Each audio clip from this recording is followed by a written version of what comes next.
Hello guys, तो अब हम लास्ट लेक्चर पे हैं, लेक्चर 3 पे चैप्टर 1 के।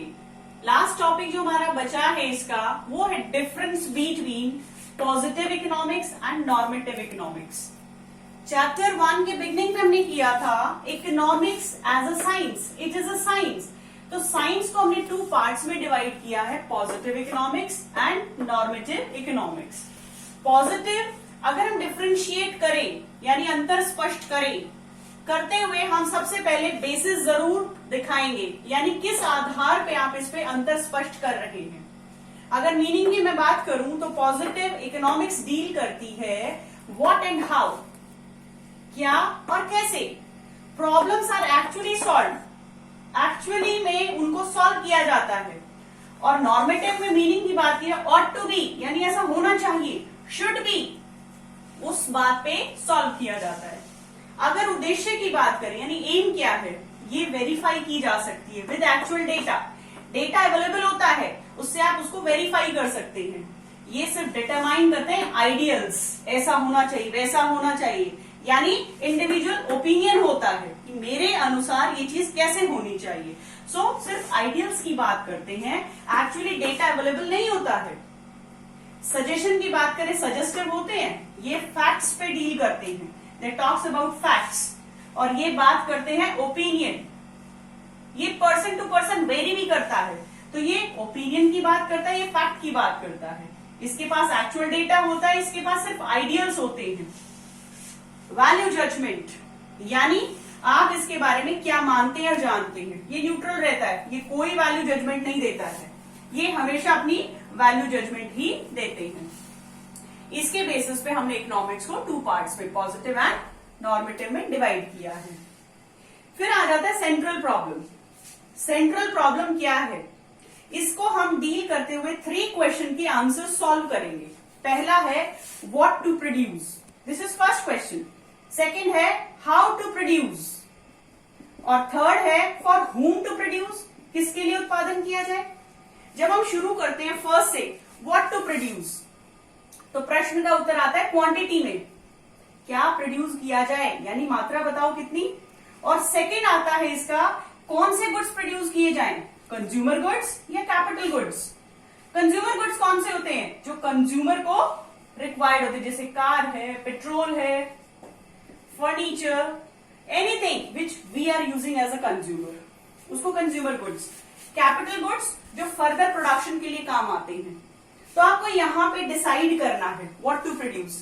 सारे कैपिटल गुड्स अगर बन जाएंगे तो कंज्यूमर गुड्स कहां से आएंगे, और सारे कंज्यूमर गुड्स में ही पैसा लग जाएगा तो कैपिटल गुड्स कैसे होंगे फर्दर प्रोडक्शन के लिए। तो यहां पे आप क्वांटिटी डिसाइड करेंगे व्हाट टू प्रोड्यूस की, इन दोनों में से। फिर आ जाता है सेकेंड क्वेश्चन हाउ।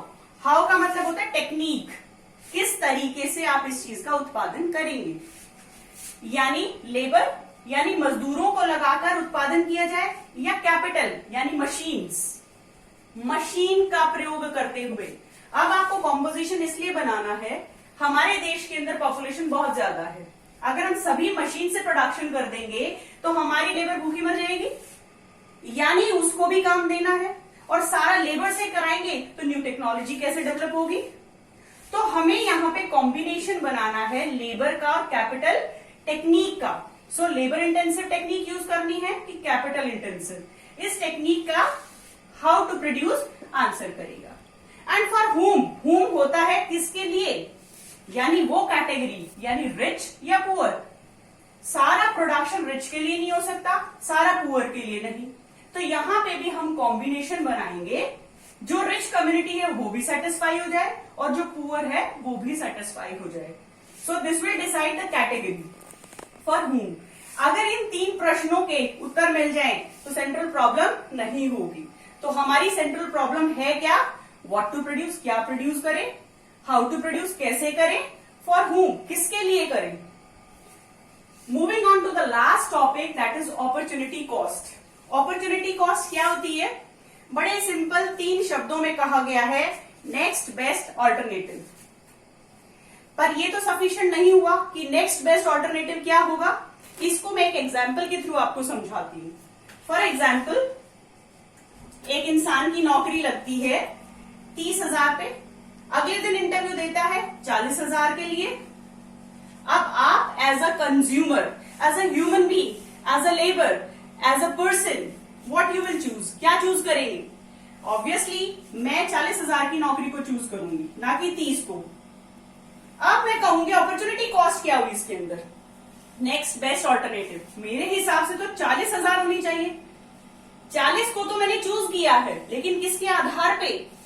30 को छोड़ के, यानी 30,000 जो मैंने छोड़ी है नेक्स्ट के लिए, वो मेरी अपॉर्चुनिटी कॉस्ट।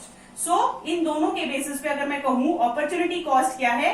30,000, क्योंकि 30,000 के बेसिस पे मैंने कंपेयर करके 40 को चूज किया, यानी इसके बेसिस पे मैंने कहा ये नेक्स्ट है मेरा, तो नेक्स्ट बेस्ट ऑल्टरनेटिव यानी इसके बेसिस पे। So this is opportunity cost. I think सारा क्लियर हो गया होगा।